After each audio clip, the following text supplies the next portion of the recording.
Hello, everyone. Welcome back to Short Stories for English Learners. Today's story is called The Wise Old Turtle. It's a tale of wisdom, patience, and how the smallest actions can make a big difference. This story will help you improve your English listening skills and teach you some new vocabulary. Stay until the end to review today's key words. Let's get started. In a calm and peaceful pond surrounded by tall trees, there lived an old turtle named Grandpa Toby. Grandpa Toby was loved by all the animals because of his kindness and wisdom. One summer day, the animals gathered near the pond to enjoy the cool breeze. A group of young rabbits hopped over to Grandpa Toby. "Grandpa Toby," said a little rabbit named Daisy, "why do you move so slowly? Wouldn't it be better to move fast like us?" Grandpa Toby smiled. "Ah, my dear Daisy, moving slowly teaches me to enjoy the journey. But let me share a story with you all." The animals gathered around, curious to hear the wise turtle's tale. "A long time ago," Grandpa Toby began, "there was a forest not far from here. In that forest, there was a strong and proud lion who ruled over all the animals. But one day, a terrible drought came, and the river dried up. The animals gasped. "What did they do?" Daisy asked.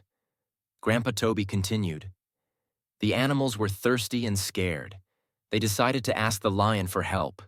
The lion roared, 'I am the king. I will find water for everyone.' But days passed, and the lion found nothing. 'What happened next?' asked a curious bird. One day, Grandpa Toby said, a small frog hopped up and said, 'I know where to find water, but it's far away. We'll need to work together to bring it here.' The lion laughed and said, 'What can a tiny frog like you do?' But the frog didn't give up. It hopped to the dry riverbed and began digging. Soon other animals joined in. Even the proud lion helped. 'Did they find water?'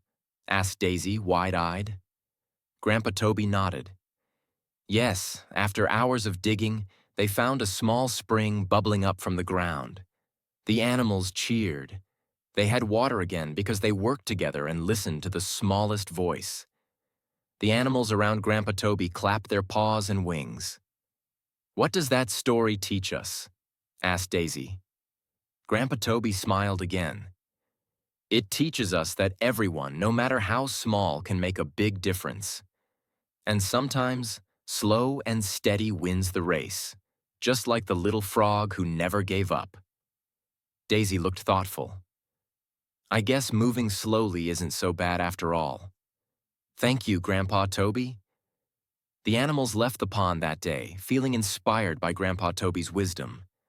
And from that day on, Daisy and her friends often visited Grandpa Toby to learn more of his stories. Let's review the key words from today's story. Wise, showing good judgment and knowledge. Grandpa Toby was a wise old turtle. Journey, the act of traveling from one place to another. Moving slowly helps you enjoy the journey. Drought, a long period without rain. The animals faced a terrible drought. Spring, a place where water flows from the ground. The animals dug until they found a spring. Teamwork, working together to achieve a goal. The animals found water through teamwork. Great work. Try using these words in sentences, and don't forget to listen to the story again to practice. Thank you for joining us for today's story, The Wise Old Turtle. If you enjoyed it, give this video a thumbs up and subscribe for more fun and educational English stories. Don't forget to share it with your friends who are also learning English. See you next time, and remember, even the smallest actions can make a big difference.